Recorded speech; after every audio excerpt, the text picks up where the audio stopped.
Kita akan lanjutkan materi kita pagi ini, yakni tentang bagaimana caranya menyusun bab 2 pada penelitian tindakan kelas. Nah, kita akan mulai membicarakan itu, mendiskusikan itu. Saya akan membagi materinya, share screen. Teman-teman nanti bisa, saya juga akan bagi materinya setelah selesai kuliah ini. Kita akan mengawali diskusi kita pagi ini dengan bagaimana caranya menyusun bab 2, yakni tentang kajian teori dan kajian pustaka, begitu. Nah, teman-teman, mari kita lihat dulu di sini bagaimana tentang kajian teori dan kajian pustaka. Sebentar. Tadi sudah terlihat ya? Sudah terlihat ya tadi ya? Iya Ibu, tapi hilang lagi. Hilang lagi ya, sebentar. Ini sudah muncul ya? Sampun Ibu. Oke, tinggal saya slideshow coba. Ya, jadi kira-kira kita akan membicarakan ini. Kita akan membicarakan tentang bagaimana caranya menyusun bab 2 di PTK itu. Nah, tentu saja sebetulnya bab 2 ini bisa dipakai kalau Anda menyusun penelitian yang lain, tidak hanya PTK, ya, tidak hanya PTK, karena bab 2 ini sifatnya umum. Latar belakang cara menulisnya juga umum, tidak hanya untuk PTK. Kemarin yang latar belakang bab 1 itu mau dipakai untuk caranya membuat penelitian yang umum juga seperti itu gitu. Hanya mungkin isinya berbeda. Kalau misalnya skripsi, tesis, isinya setelah latar belakang itu ada cakupan masalah, batasan masalah, rumusan masalah, mungkin seperti itu tergantung nanti kaidah selingkuh perguruan tinggi masing-masing. Tapi kalau PTK latar belakang, rumusan masalah, tujuan, manfaat, tetapi cara membuatnya, cara membuat latar belakang itu sama, begitu ya. Nah, oke, kalau begitu kita akan mulai bagaimana kita mempelajari bab 2 PTK ini. Nah, di dalam bab 2 itu isinya adalah kajian teori dan kajian pustaka. Kajian teori tujuannya untuk apa? Teori itu untuk menganalisis hasil penelitian. Teori juga dijadikan acuan untuk menyusun instrumen penelitian. Misalnya, kita membaca sebuah teori, misalnya ya, membaca sebuah teori. Di dalam teori pendidikan, teori tabula rasa, dikatakan bahwa anak yang baru lahir itu seperti kertas putih, kertas kosong yang putih. Dia mau jadi seperti apa tergantung yang mencoret-coret di kertas itu. Itu teori tabula rasa. Nah, maka kita bisa menyusun instrumen. Kalau kita akan menanyakan kepada orang tua, maka kita bisa bertanya di sana bagaimana orang tua mendidik anak mulai dari usia 0 sampai 3 tahun misalnya. Nah, jadi kita akan melihat apakah dia membiarkan, apakah dia menuliskan sesuatu, atau dia mendidik dengan cara sesuatu. Nah, ini akan bisa kita tanyakan dengan berpedoman pada teori yang kita baca, sehingga kita bisa menyusun pertanyaan lebih lanjut. Misalnya kita akan tanya bagaimana pendapat orang tua ketika anak itu berkembang dengan sendirinya atau orang tua ikut campur misalnya. Nah, ini dari teori itu kita bisa menyusun sebuah pertanyaan-pertanyaan penelitian kita. Nah, teori juga dijadikan dasar untuk menarik simpulan dan menganalisis hasil-hasil penelitian. Misalnya contohnya ya, di dalam sebuah teori, Hildegard mengatakan dalam Keluarga Jawa, mengatakan bahwa nilai anak laki-laki lebih tinggi dibandingkan nilai anak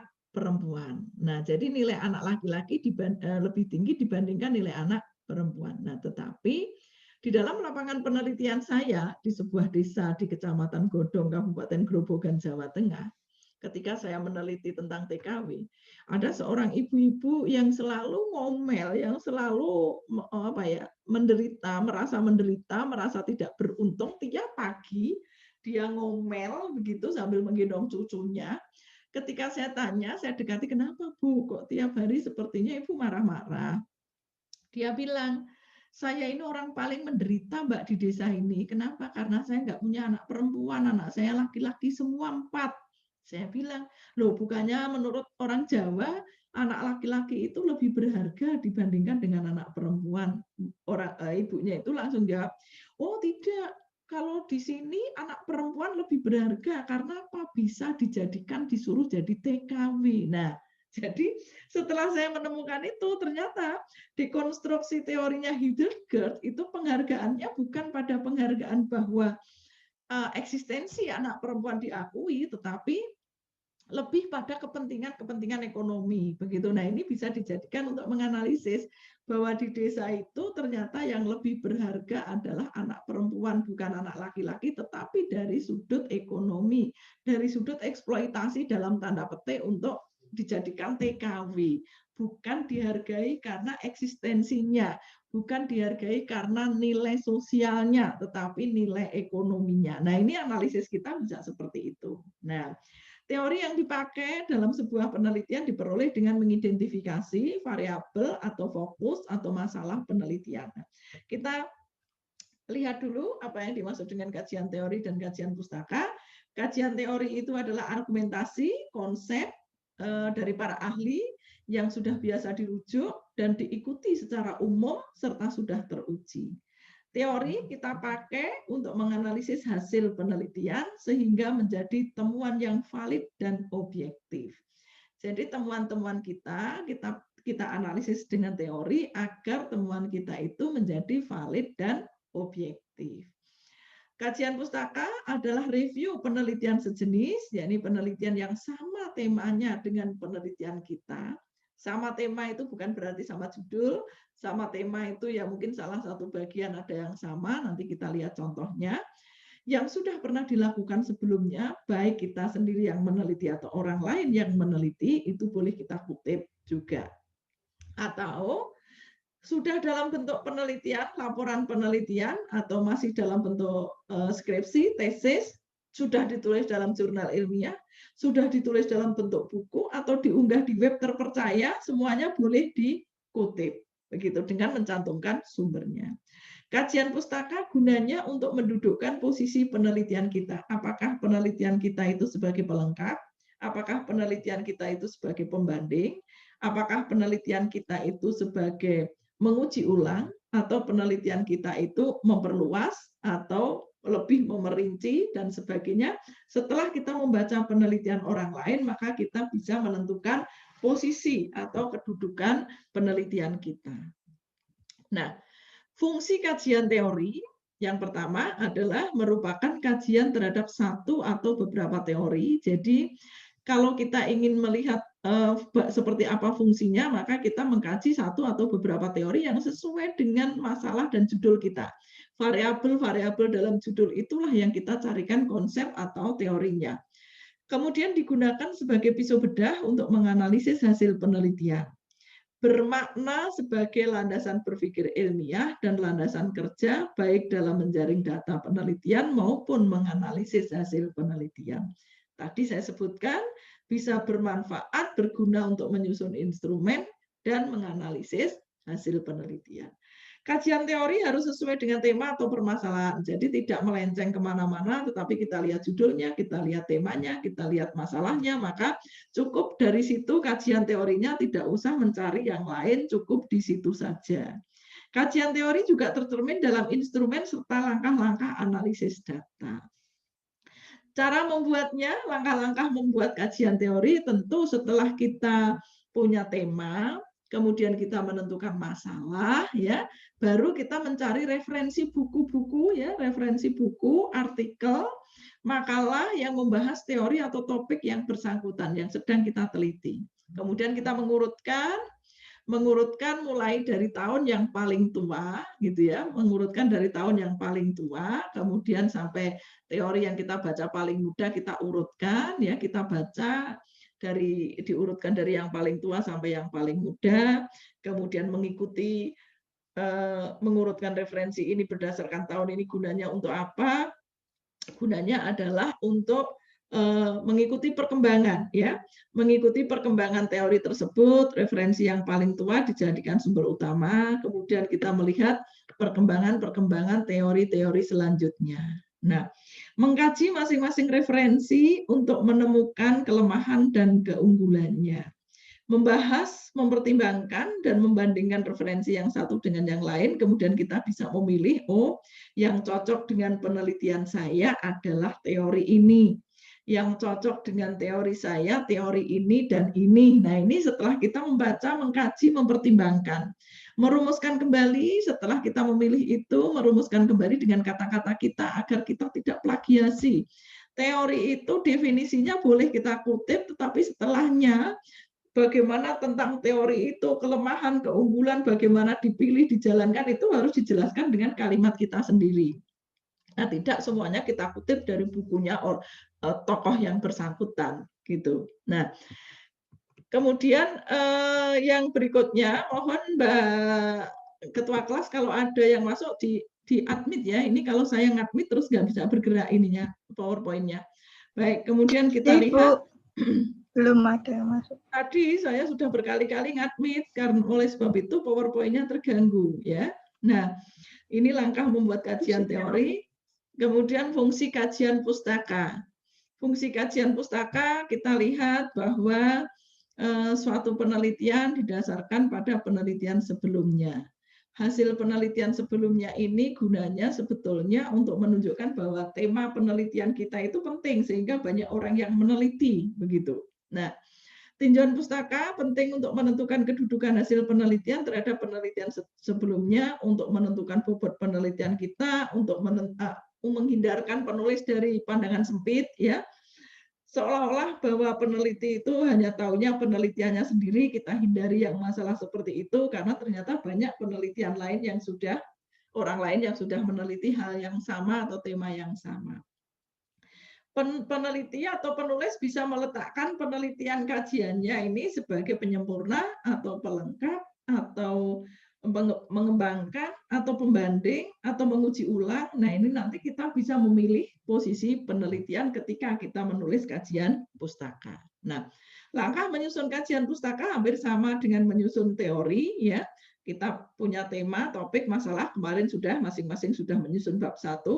Kemudian dari bab 1, dari judul itu kita cari variabel-variabelnya, kita cari tema-tema atau variabel-variabel yang sesuai itu, kemudian tema-tema penelitian yang ada, yang sudah pernah diteliti sebelumnya, baik oleh orang lain atau kita sendiri yang meneliti, kemudian mengurutkan dari yang paling tua, kemudian mengkaji masing-masing hasil penelitian orang lain tadi, membandingkan dengan penelitian kita, sehingga bisa ketemu persamaan dan perbedaannya, dan kita bisa menentukan posisi penelitian kita.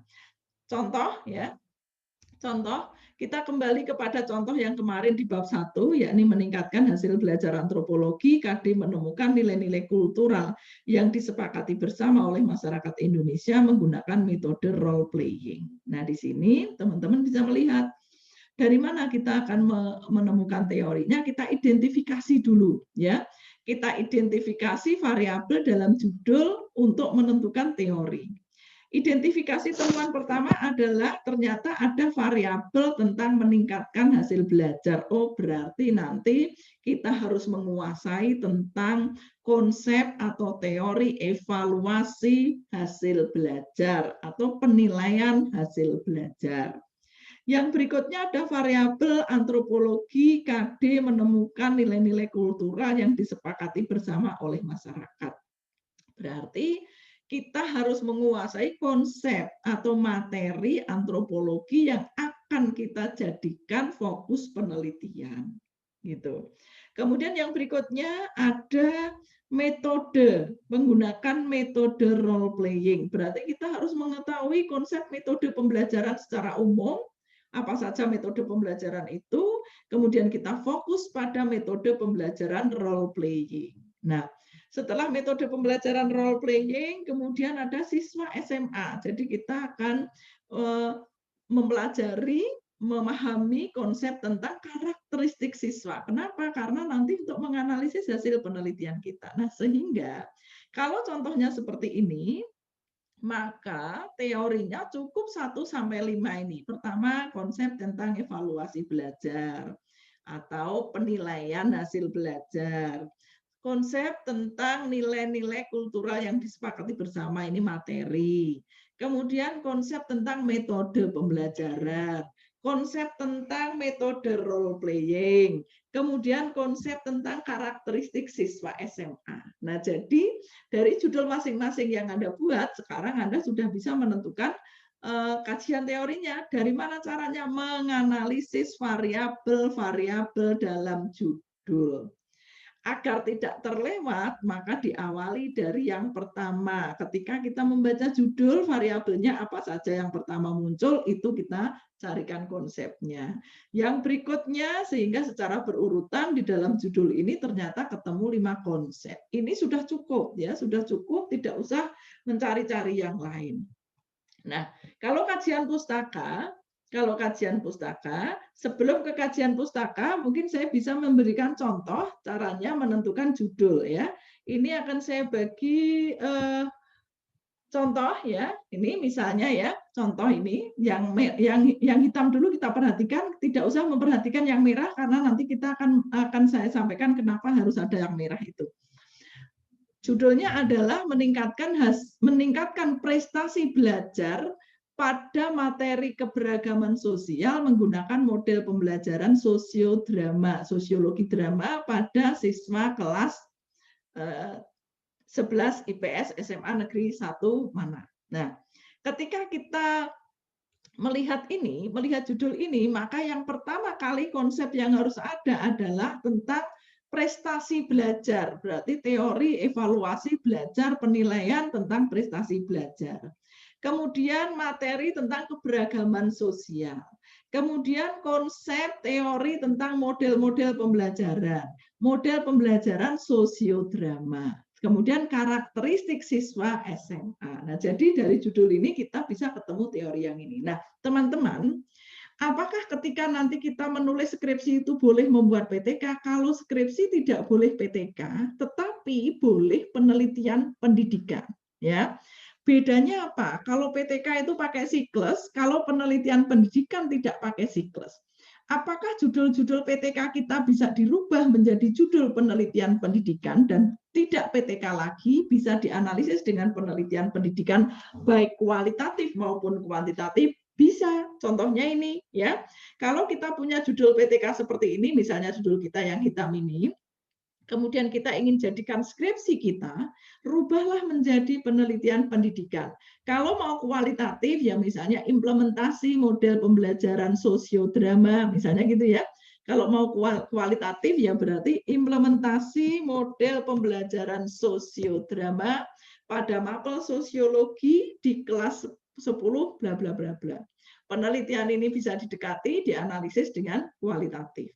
Kemudian kalau mau kuantitatif, ya kita lihat tinggal efektivitas misalnya atau pengaruh, ya, efektivitas metode sosiodrama dalam pembelajaran sosiologi di kelas sekian. Nah, atau pengaruh metode sosiodrama dalam pembelajaran sosiologi terhadap hasil belajar misalnya. Nah, di kelas sekian ini terhadap hasil belajar. Efektivitas metode sosiodrama dalam pembelajaran sosiologi di kelas sekian. Boleh. Nah, kalau yang merah ini dijadikan skripsi boleh. Tapi kalau PTK tidak boleh dijadikan skripsi karena PTK itu yang membuat adalah guru. Begitu. Nah, mudah-mudahan ini jelas di sini teman-teman. Jadi apa bedanya? Kalau begitu saya pengen penelitian pendidikan, Bu, skripsi saya boleh, tapi jangan PTK. Judulnya masing-masing itu coba dirubah menjadi judul penelitian pendidikan. Begitu. Caranya, contohnya seperti ini, ya.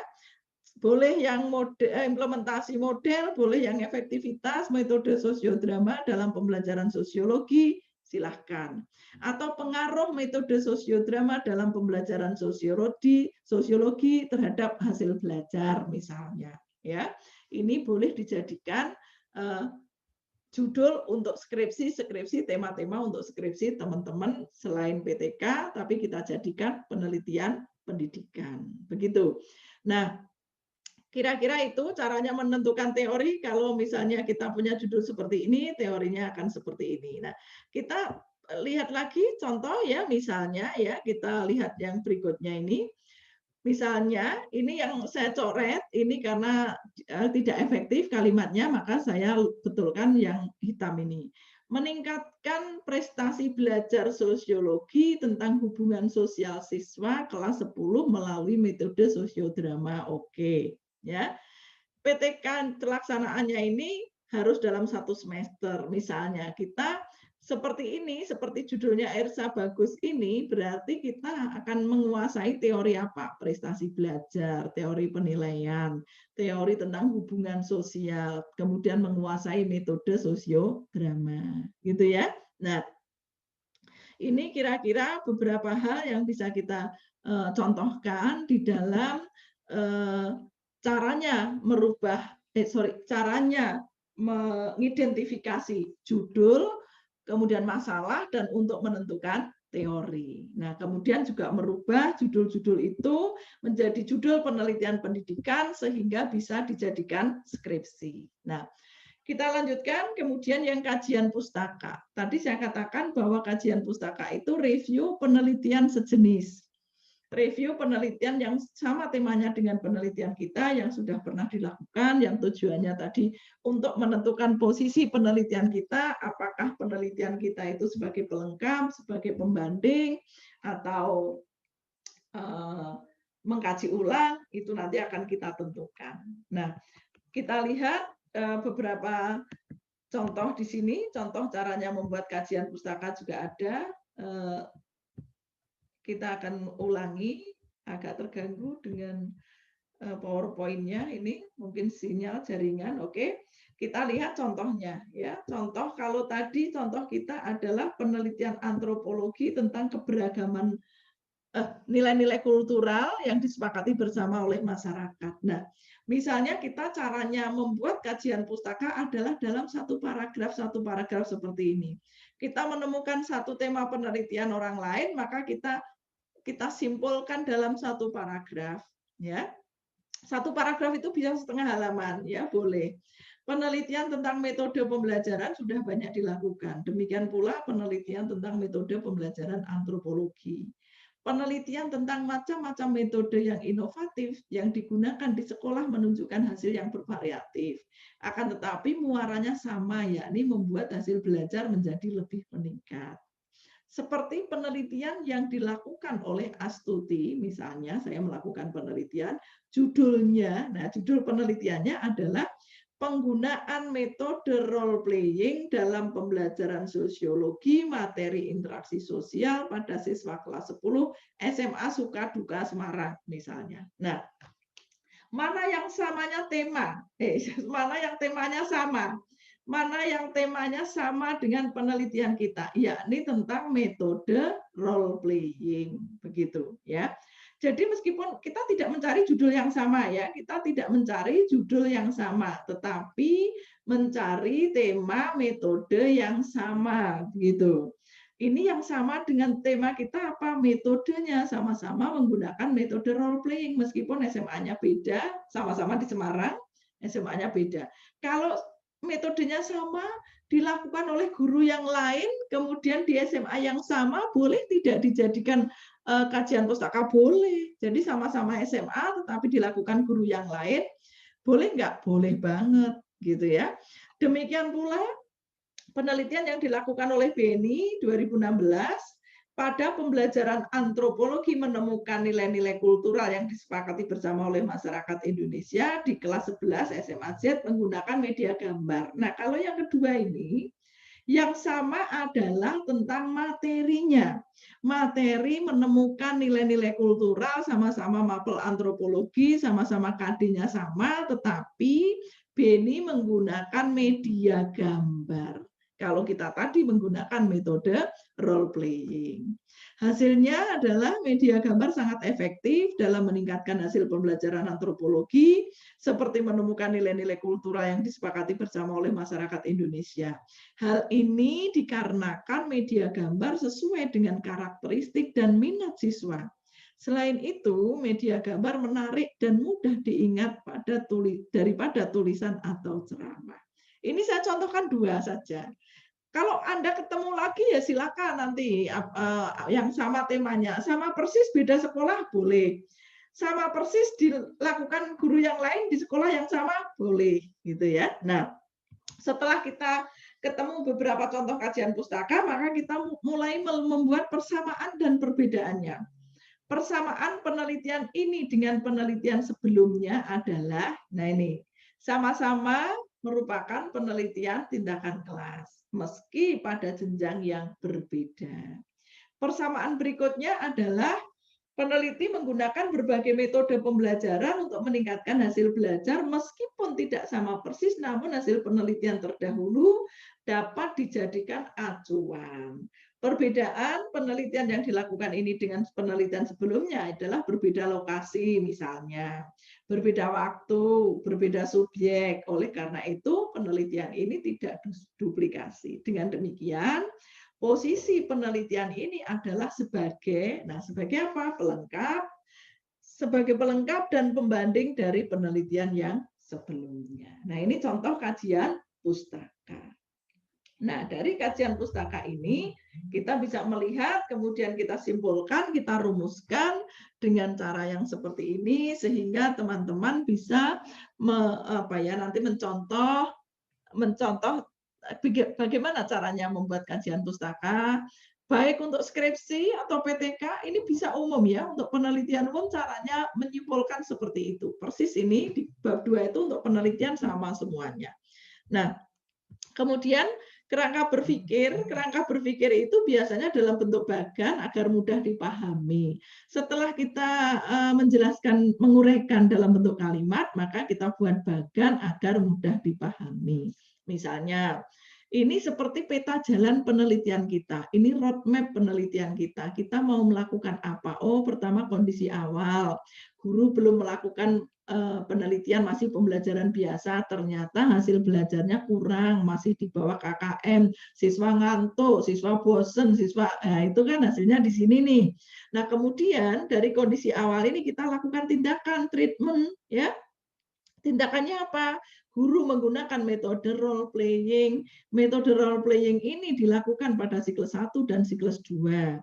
Kemudian hasilnya ternyata sudah hasil belajar pada kondisi akhir itu sudah meningkat sesuai dengan KKM. Nah, ini contoh kerangka berpikir dalam sebuah penelitian. Apakah bab 2 ini hanya berlaku untuk PTK seperti itu? Enggak. Ini secara umum ya, penelitian secara umum bisa mengadopsi cara-cara menyusun kajian teori dan kajian pustaka di bab 2 ini, ya. Demikian pula kerangka berpikir. Ini juga biasa dipakai untuk penelitian-penelitian umum, termasuk PTK boleh mengadopsi seperti itu. Kira-kira itu teman-teman, mudah-mudahan ada manfaatnya. Materi singkat ini tentang bab 2 dan ini akan dijadikan panduan untuk melanjutkan teman-teman menulis bab 2 ketika membuat skripsi nanti, ketika membuat laporan penelitian dan proposal tugas-tugas penelitian.